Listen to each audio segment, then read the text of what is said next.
नमस्कार, स्वागत है आप सभी का आपके अपने YouTube चैनल पॉलिटेक्निक कॉलेज 91 में। तो आज हम लोग जानेंगे बोझ के बारे में। बोझ या लोड हम लोग किसे कहते हैं, और साथ ही जानेंगे आंतरिक बल क्या कहलाता है, बल क्या है और इनका इस्तेमाल हम लोग कहां कहां पर करते हैं। तो काफी आसान और सरल से टॉपिक है। यदि आप वीडियो को देखते हैं तो ये मान के चलिए कि आपको समझ में आएगा। तो शुरुआत करते हैं पहले बोझ से। बोझ क्या कहलाता है? बोझ क्या है? सभी प्रकार के ढांचे। कौन से?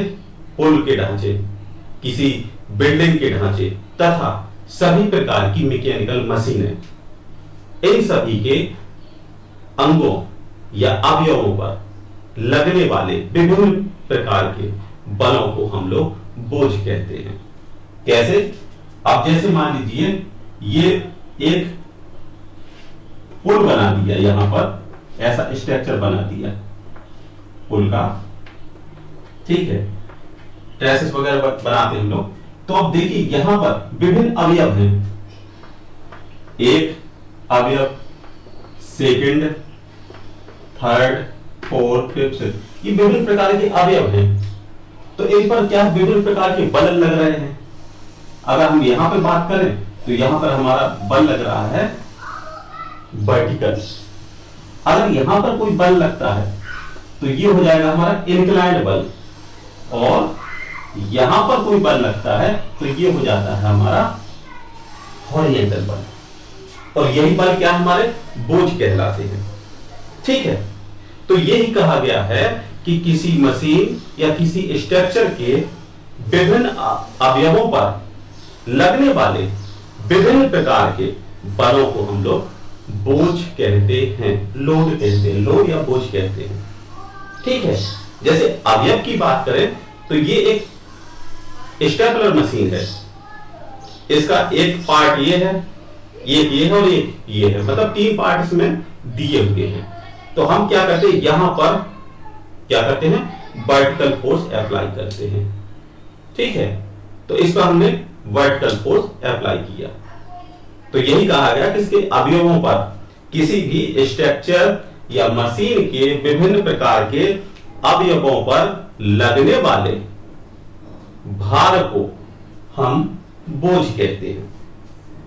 ठीक है, और विभिन्न प्रकार की मशीनों तथा स्ट्रक्चर को उनके बलों के आधार पर ही डिजाइन किया जाता है कि किस अवयव पर कौन सा बल लगेगा, इसलिए हम कौन सी धातु का चुनाव करेंगे, सिलेक्शन करेंगे।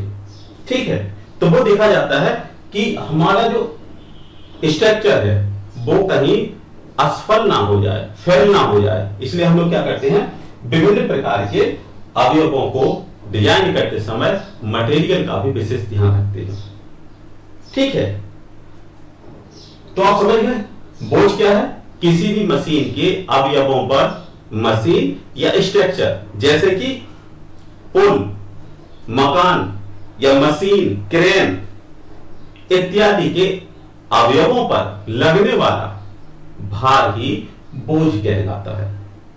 ठीक है, इस बोझ की प्रकृति के अनुसार ही हम लोग उसके अवयवों को डिजाइन करते हैं। ठीक है, किसी पिंड पर बाह्य बलों की प्रकृति पिंड को विरूपित करने की होती है, डिफॉर्मेशन करने की होती है। मतलब जब भी कोई बाह्य बल लगता है तो उसका कार्य होता है उसको विरूपित करने का। मान लीजिए ये एक स्टेपलर मशीन है। ठीक है, अब इस पे क्या है, अगर हम इस पे बल लगाते हैं तो ये क्या करता है, इसको विरूपित कर देता है, इसका आकार बदल देता है, डिफॉर्मेशन कर देना, विरूपित करने की होती है। जब भी कोई किसी पिंड पर बाह्य बल लगाया जाता है तो उसका काम होता है उस पिंड के आकार को विरूपित करना, डिफॉर्म कर देना, जिसके कारण पिंड के आंतरिक प्रतिरोधी बल उत्पन्न होता है। आपने पढ़ा होगा शुरुआत में कि जब हम किसी पिंड पर बल लगाते हैं तो पिंड के अपोजिट डायरेक्शन में भी एक प्रतिबल कार्य करता है। ठीक है, तो अब इसमें क्या है, इसमें एक आंतरिक प्रतिबल उत्पन्न हो रहा है, अंदर की तरफ से बाहर के लिए एक बल लग रहा है। आप इसको ऐसे समझिए कि अगर ये कोई पिंड है, इस पिंड पर हम बाहर से बल कार्य कर रहा है, कोई यहां से भी बल कार्य कर रहा है, तो क्या होगा, अंदर से बाहर की तरफ भी एक बल कार्य कर रहा होगा, जिसे कहते हैं आंतरिक प्रतिबल। ठीक है, अब इसको क्या करेंगे, इसको मान लिया हमने इसको शॉर्ट में लिख दिया, ये हो गया आपका आंतरिक प्रतिबल और ये हो गया आपका बाहरी बल। ठीक है, तो हमेशा बल का काम होता है किसी पिंड के आकार को बदलने का। आकार कब बदलेगा, जब आंतरिक प्रतिबल का मान कम होगा। भाई इसकी यदि वैल्यू ज्यादा होगी तो ये इसको दबा देगा, और अगर क्या होगा, इसकी जो वैल्यू है वो ज्यादा होगी, तो फिर ये क्या होगा, हमारा जो ऑब्जेक्ट है वो सेम वैसा ही बना रहेगा। तो यही कहा गया है कि हम जानते हैं कि किसी पिंड पर लगे बाह्य बलों की प्रकृति पिंड को विरूपित करने की होती है, जिसके कारण पिंड में आंतरिक प्रतिरोधी बल उत्पन्न हो जाता है। इन आंतरिक प्रतिरोधी बलों का मान विरूपित करने वाले बाह्य बलों के मान के साथ साथ एक सीमा तक बढ़ता है। इसके पश्चात ये बल उस पिंड अथवा अवयव को असफल कर देते हैं। तो आप सुनिए, कब असफल होगा, जब इस पिंड पर इसका जो बाहर का जो बल है, इसको आप लिख दीजिए बल। ठीक है, ये हो गया बल। अगर ये बल ज्यादा है किसके,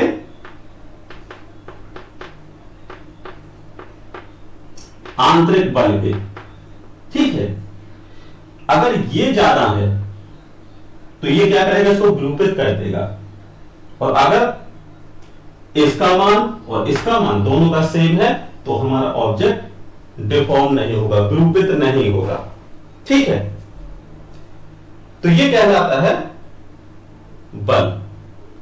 अब इसमें हम लोग समझेंगे कि हम लोगों ने पिछले चैप्टर में मैकेनिक्स पढ़ी थी, और ये क्या है, मैकेनिक्स से एक स्टेप आगे की सब्जेक्ट है। आप इसको समझ लीजिए, यदि आपके मैकेनिक्स में डाउट क्लियर है तो आपको 100 या मोस्ट समझ में आ जाएगी। तो इसमें थोड़ा बात करेंगे कि मैकेनिक्स में हम लोगों ने क्या पढ़ा था। मैकेनिक्स में हम लोगों ने स्थिर अथवा चल अवस्था में द्रव पिंड पर लगने वाले बलों के व्यवहार के बारे में और उनके प्रभाव के बारे में अध्ययन किया था। मैकेनिक्स में क्या था कि किसी पिंड के चलने की अवस्था और उसके स्थिर अवस्था में उस पर लगने वाले बल और उनके व्यवहार के बारे में अध्ययन किया था मैकेनिक्स में। परंतु यहां पर हम लोग क्या करेंगे, मोस में हम लोग पढ़ेंगे कि किसी ठोस पिंड में उत्पन्न होने वाले आंतरिक प्रभाव तथा विरूपण के बारे में अध्ययन करेंगे, जैसे कि ठोस, शाफ्ट, स्प्रिंग, कॉलम, बोल्ट इत्यादि। तो आप समझ गए होंगे कि बोझ क्या कहलाता है। अब सेकंड आता है बल। तो हम लोग जानेंगे बल के बारे में कि बल क्या कहलाता है। ठीक है, और इसका मात्रक क्या है और कैसे हम इसको डिफाइन करेंगे। बल, ये हो गया आपका फोर्स। बल क्या है, बल एक ऐसा कारक है जिसके द्वारा किसी वस्तु की सापेक्ष स्थिति में परिवर्तन किया जा सकता है या प्रयास करना होता है। मतलब क्या है कि यदि कोई वस्तु है तो उसकी क्या करते हैं, अवस्था बदलने का काम होता है। जैसे कि मान लीजिए साइकिल का पहिया है, घूम रहा है, आपने बल लगाया और वो घूमते घूमते रुक गया। किसके कारण, बल के कारण। या फिर आपने क्या किया, एक साइकिल का पहिया रुका हुआ है और आपने क्या किया, बल लगाया और उसको चलाना प्रारंभ कर दिया। तो बल का काम क्या होता है? किसी भी पिंड के या किसी भी वस्तु की सापेक्ष स्थिति में परिवर्तन कर देना। कब? जब वो रुकी अवस्था में है तो वो चला देगा, और यदि वो चली हुई अवस्था में है तो ये रुकाने का प्रयत्न करेगा। इसे कहते हैं बल। अब हम लोग जानेंगे कि बल के प्रकार कितने होते हैं, टाइप ऑफ फोर्स। समझ गए आप? बल क्या है? एक बाह्य कारक है जो किसी रुके हुए पहिए को चला देता है। ठीक है, मतलब ये पहिया है और हमने यहां पर फोर्स लगाया और ये चलना प्रारंभ कर दिया। ठीक है, ये चलने लगा इस डायरेक्शन में, या फिर ये यहां से चलता हुआ आ रहा है, यहां पर हमने बल लगाया और इसको रोक दिया। तो बल का यह काम होता है कि किसी भी वस्तु की स्थिति परिवर्तन कर देना। रुका है तो चलाएगा, और चल रहा है तो रुकाने का प्रयास करेगा। अब जानेंगे हम लोग टाइप ऑफ फोर्स के बारे में कि टाइप ऑफ फोर्स कितने प्रकार के होते हैं। Type of force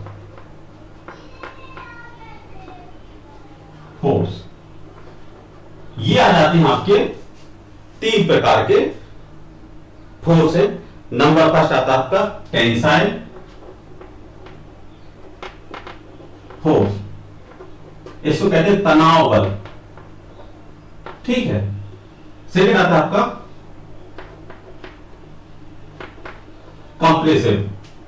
compressive force, इसे कहते हैं आपके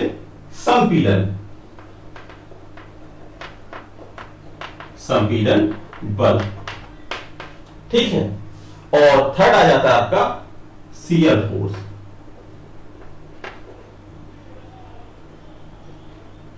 कर्तन बल। ठीक है, तो आप समझ गए बल को क्या किया, यहां पर 3 भागों में बांट दिया। टेंसाइल फोर्स को आप ऐसे समझेंगे कि यदि हम किसी भी, मान लीजिए हमने यहां पर क्या किया, एक स्प्रिंग है और इसकी जो स्प्रिंग की लंबाई है ये हो गई आपकी L, यहां से यहां तक की लंबाई L हो गई। अब हमने क्या किया, यहां पर एक फोर्स लगाया नीचे की तरफ या भार लगा दिया, तो क्या होगा, यहां पर यदि हमने बल लगाया तो क्या होगा, इसकी लंबाई में वृद्धि हो गई। तो यही कहलाता है तनाव बल। तनाव बल में हम क्या करेंगे, जब किसी पिंड पर तनाव बल लगाया जाता है तो वो क्या होता है, अपोजिट डायरेक्शन में। ठीक है, मतलब एक इस तरफ एक फोर्स कार्य कर रहा है और एक फोर्स लग रहा है आपका नीचे की तरफ, या फिर आप समझ लीजिए इसको ऐसे, ये है और एक फोर्स आपका यहां लग रहा है और एक फोर्स लग रहा है इस तरफ। ठीक है, तो क्या किया, स्प्रिंग है कि हमने क्या किया, विपरीत डायरेक्शन में एक बल लगाया, जिससे क्या होगा, पिंड की लंबाई में वृद्धि हो गई और उसकी मोटाई में कमी हो गई। तो ये क्या कहलाएगा आपका तनाव बल। तनाव बल क्या करता है, जब किसी पिंड के विपरीत दिशा में, ठीक है, 2 विपरीत बलों को, मतलब किसी पिंड पर हमने क्या किया, 2 विपरीत डायरेक्शन में, इसकी डायरेक्शन क्या है यहां और इसकी डायरेक्शन है इस तरफ, तो विपरीत डायरेक्शन में यदि हम बल लगाते हैं तो उसकी लंबाई में वृद्धि होगी और उसकी मोटाई में कमी होगी, तो उसे कहेंगे तनाव बल। अब सेकंड आता है आपका कंप्रेसिव, जिसे कहते हैं संपीड़न बल। संपीड़न बल क्या करता है कि यदि हमने किसी पिंड पर, ठीक है, किसी पिंड पर विपरीत डायरेक्शन में, देखिए अब यहां पर भी विपरीत डायरेक्शन आ गई, विपरीत डायरेक्शन में यदि बल लगाते हैं तो क्या होगा, इसकी लंबाई में कमी हो जाएगी और मोटाई में वृद्धि हो जाएगी। या फिर समझिए यहां पर हमने क्या किया, यहां पर एक बल लगाया इस डायरेक्शन में, तो क्या होगा, स्प्रिंग की लंबाई जो है वो दब जाएगी। यहां पर क्या है, जो इलास्टिक थी उसको हमने दबा दिया तो लंबाई कम हुई, उसकी मोटाई में वृद्धि हो गई। तो इस प्रकार के बल को हम लोग कहते हैं संपीड़न बल। थर्ड आता है आपका शियर फोर्स बल, कर्तन बल। क्या कहलाता है कर्तन बल? यदि किसी वस्तु पर दो समान परिणाम के, ठीक है, मान लीजिए यहां पर हमने क्या किया, एक वस्तु है, इसको डिफाइन करेंगे हम लोग कैसे कि एक ये पार्ट है और एक पार्ट ये है, और यहां पर हमने रिवेट लगा दी।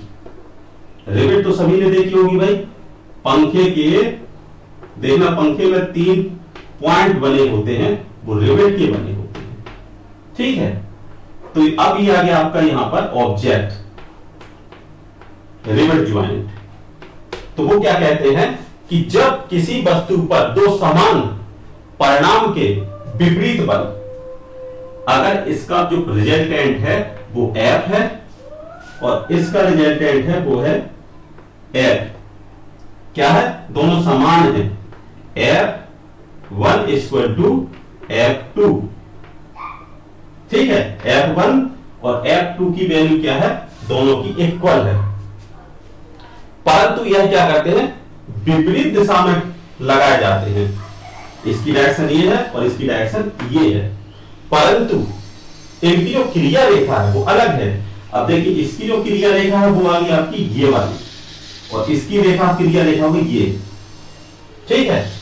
तो क्या है, दो बल समान हो, विपरीत डायरेक्शन में हो, तथा उनकी जो क्रिया रेखा है वो अलग अलग हो, तो यह बल उस वस्तु के बलों के मध्य में एक कर्तन करने की प्रवृत्ति रखते हैं। मतलब यहां पर क्या होगा, ये काटने का काम करेंगे, शियर करने का काम करेंगे, कटिंग करने का काम करेंगे।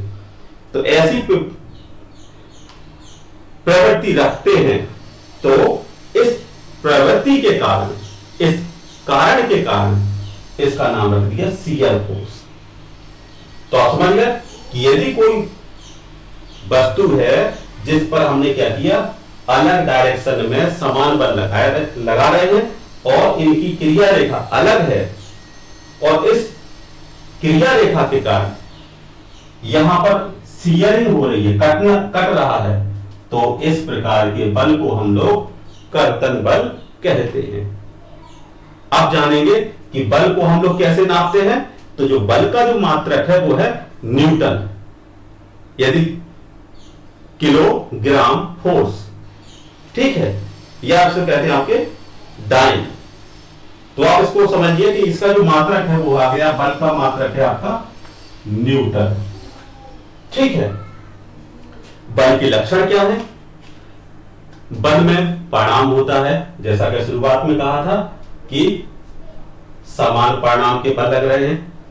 बल की दिशा, एक यहां आ गई, एक यहां आ गई, बल की दिशा, बल की क्रिया बिंदु अलग अलग हो गए, और साथ ही बल की क्रिया रेखा, क्रिया बिंदु और क्रिया रेखा, ये सभी लक्षण होते हैं बल के। तो बलों के लक्षण क्या है? नंबर फर्स्ट, रिजल्टेंट, ठीक है। बल का लक्षण है, पहला है रिजल्टेंट या मैग्नीट्यूड। बल का परिमाण, बल का परिमाण फर्स्ट। सेकंड आ जाता है बल की दिशा,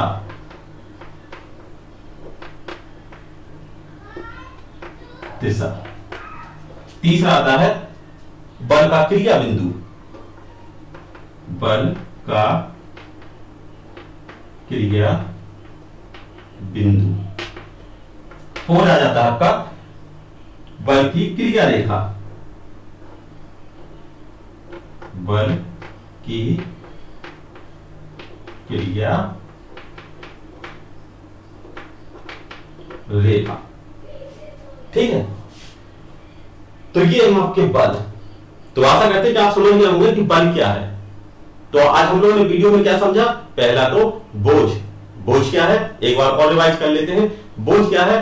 किसी भी सिविल का स्ट्रक्चर हो चाहे मैकेनिकल का स्ट्रक्चर हो, ठीक है, स्ट्रक्चर है तो उसके अवयव होंगे, पार्ट होंगे। तो यही कहा गया है कि किसी मशीन या पुल या भवन इनके जो अवयव हैं इन पर लगने वाला विभिन्न प्रकार का बल ही बोझ कहलाता है। इसी विभिन्न प्रकार के बोझों के कारण, भारों के कारण मशीन के या स्ट्रक्चर के अवयवों को विशेष तरीके से डिजाइन किया जाता है। इसे कहते हैं हम लोग बोझ, जिसमें हम लोगों ने क्या पढ़ा था, फिर बात की गई थी कि मैकेनिक्स में हम लोगों ने क्या किया, स्थिर और चल पिंड के व्यवहार और उनके प्रभाव के बारे में अध्ययन किया। परंतु यहां पर हम लोग सोम और मॉस में क्या करेंगे, यहां पर हम लोग किसी भी पिंड के आंतरिक प्रभाव तथा विरूपण के बारे में अध्ययन करेंगे। थर्ड था आपका बल। बल क्या है? बल एक वह बाह्य कारक है जो किसी भी पिंड की अवस्था परिवर्तन करने का काम करती है। जब पिंड यदि रुकी हुई अवस्था में है तो हम लोग क्या करते हैं, बल लगा के उसे चला देते हैं। जैसे रुकी हुई ट्रेन रुकी थी, आपने धक्का मारा, ट्रेन चलने लगी। साइकिल रखी थी, आपने धक्का मारा, साइकिल आगे चली गई। या फिर दूर से चलती हुई कोई वस्तु है, आपने बल लगाया, उसको पकड़ा और रोक दिया। तो ये काम किसका है? बल का। बल क्या करता है, किसी भी रुके को चलाएगा, चलते हुए को रुकाने का ये काम होता है बल का। फिर इसके बाद हम लोगों ने पढ़ा टाइप ऑफ फोर्स, बल। नंबर 5 आपका तनाव बल, संपीड़न बल और आपका कर्तन बल। तनाव बल क्या होता है? जब किसी पिंड पर अपोजिट डायरेक्शन में बल लगाया जाता है तो उस पिंड की लंबाई में वृद्धि तथा चौड़ाई या मोटाई में कमी हो जाती है। इस प्रकार के बल को हम तनाव बल कहते हैं। संपीड़न बल क्या है? संपीड़न बल में हम लोग क्या करते हैं, अपोजिट डायरेक्शन में समान बल लगाते हैं, जहां उसकी लंबाई में कमी और मोटाई में वृद्धि आ जाती है, उसे कहते हैं संपीड़न बल। और थर्ड आता है आपका शियर बल, कर्तन बल। कर्तन बल क्या कहता है कि जब दो अवयव, फर्स्ट सेकंड, दो अवयव हो और इन पर अपोजिट डायरेक्शन में F1 और F2 बल कार्य कर रहे हैं, जिनका मान बराबर है तथा इनकी क्रिया रेखा अलग अलग है, तो यहां पर एक कर्तन उत्पन्न होता है। इसी कर्तन के कारण इसको हम लोग कर्तन बल कहते हैं। बल का मात्रक न्यूटन कहलाता है या फिर किलोग्राम फोर्स। यदि बलों के लक्षण क्या क्या है, बलों को डिफाइन करना है तो हमें चाहिए सबसे पहले बल का परिणाम, मैग्नीट्यूड ऑफ फोर्स। सेकंड आ जाता है बल की दिशा। थर्ड है आपका बल का क्रिया बिंदु और फोर्थ है बल की क्रिया रेखा। तो आशा करते हैं कि आप समझ गए होंगे इस वीडियो में बल के बारे में सरल और आसान भाषा में। यदि आपको वीडियो अच्छी लगी तो वीडियो को लाइक कीजिएगा और साथ में दोस्तों के साथ वीडियो को शेयर कीजिएगा। ऐसी वीडियो आपके पास आसान और सरल तरीके से लाएंगे तो ऐसा कोई रीजन नहीं बनता है कि आपकी मॉस या सॉम में कहीं बैक लग जाए। तो आशा करते हैं कि आप समझ गए होंगे। तो मिलते हैं नेक्स्ट वीडियो में, वो भी आपका सरल और आसान भाषा में। तब तक के लिए धन्यवाद।